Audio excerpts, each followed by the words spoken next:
नमस्कार, मैं राजेश पोलखोल बहुगुणा और आप देख रहे हैं पर्वतवाणी लाइव।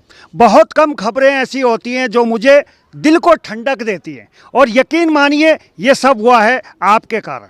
कल हमने एक खबर दिखाई थी और 24 घंटे में उसका परिणाम हमारे सामने है। मुकुल जोशी और उनके भाई हैं जो हमने बताया था, जिनके माता पिता नहीं हैं, और वो खबर हमने करी थी। लेकिन उसके बाद में उस खबर को आप लोगों ने इतना शेयर करा और इतना प्यार दिया है कि उस खबर के बाद में जो ललित जोशी जी हैं, जो CIMS के जो डायरेक्टर हैं कुआंवाला में, उनका संपर्क हुआ और अब हम उनके कॉलेज में हैं। तो बच्चों, कैसा रहा? नमस्कार सभी को। आप सभी का मैं तहे दिल से धन्यवाद करना चाहता हूं और बहुगुणा जी आपका भी बहुत बहुत धन्यवाद, और सभी लोगों का जिन्होंने मेरा सपोर्ट किया है।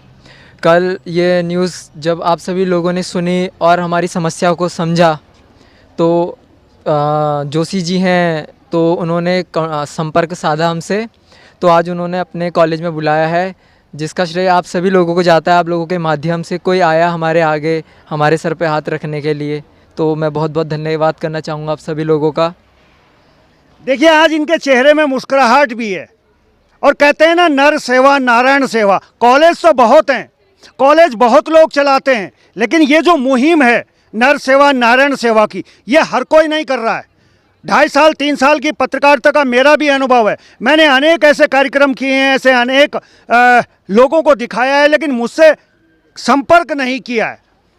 कॉलेजों के नाम पे जो शिक्षण संस्थाएं हैं वो क्या कर रही हैं वो तो वो ही जाने।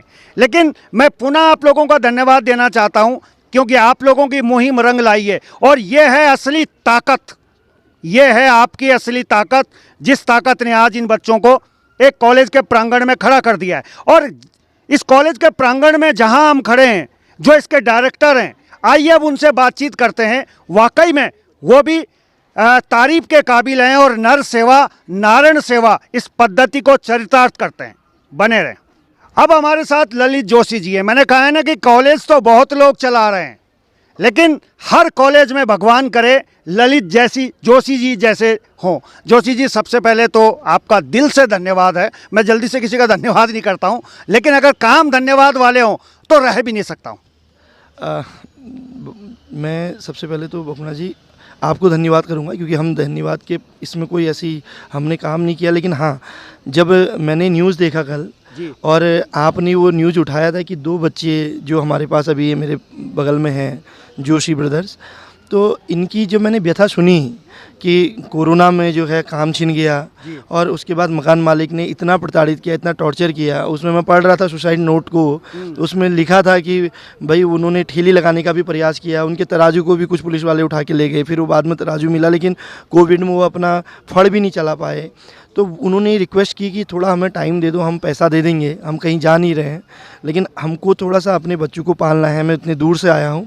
तो वो इंसानियत न दिखा के, जिस तरह से उस दूसरे पक्ष द्वारा जो उस तहरीर में लिखा गया है, क्योंकि मैंने जो सुसाइड नोट की बात कर रहा हूँ, और बाकी तो चीज़ें अभी जब सामने आप लोगों के माध्यम से या लीगल या पुलिस के पास ये चीज़ें जाएंगी तो सारी चीज़ें आएंगी, लेकिन जो प्रथम दृष्टिया जो उस 7-8 पन्ने का जो सुसाइड नोट है, उसमें उन्होंने अपनी दुखद अपना दर्द बयां कर रखा है कि भाई मैं इतना भी निकम्मा नहीं था कि मैं अपने बच्चों का पालन पोषण नहीं कर सकता हूं या अपने बच्चों को नहीं पढ़ा सकता हूं।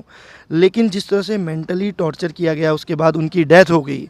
डेथ होने के बाद माताजी भी डिप्रेशन में आ गई और उस डिप्रेशन के कारण पिछले महीने उनको भी ब्रेन हेमरेज हो गया और वो जो है इस दुनिया से छोड़ के चलेगी, जिसके 3 बच्चे अनाथ हो जाए। मैंने कहा ना, मैं पिछले कई सालों से बच्चों के लिए एजुकेशन पे काम कर रहा हूँ, लेकिन सबसे बड़ा दुर्भाग्य क्या होता है, हम फिजिकली अच्छे हैं, हमारे पास शरीर है, हम काम लेवरी भी कर लेंगे, लेकिन कहीं ना कहीं माँ बाप का एक बहुत बड़ा सहारा होता है बच्चों के ऊपर।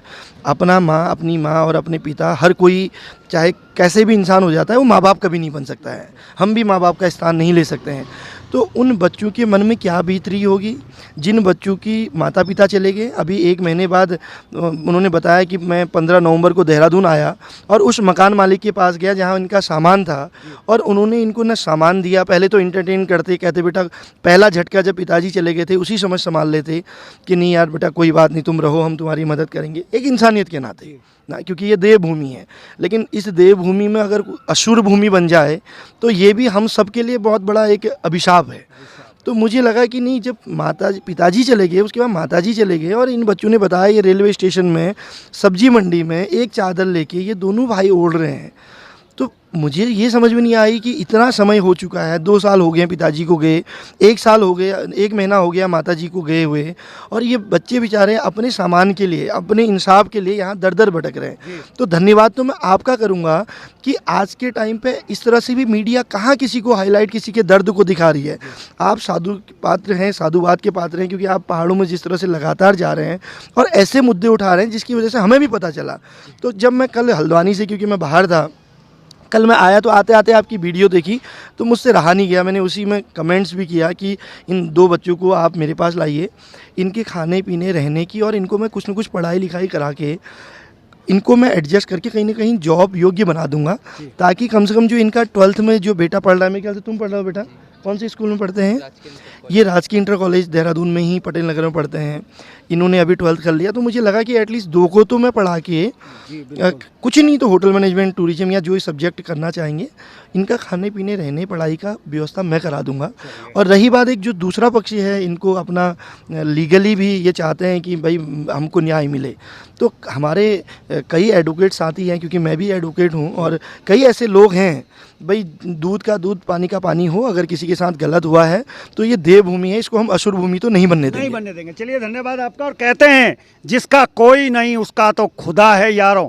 और कुछ लोग मुझे फेसबुक या पत्रकार कहते हैं, तो मैं कहता हूं मुझे गर्व है अपने फेसबुक या पत्रकार होने पे, क्योंकि नर सेवा और नारायण सेवा की पद्धति अगर हम चरितार्थ कर रहे हैं तो उसके लिए बधाई के पात्र आप भी हैं। तो चलिए इसमें आगे क्या होगा उस पर भी नजर रखेंगे। तो फिलहाल अभी के लिए बस इतना ही। देखते रहिए पर्वतवाणी लाइव।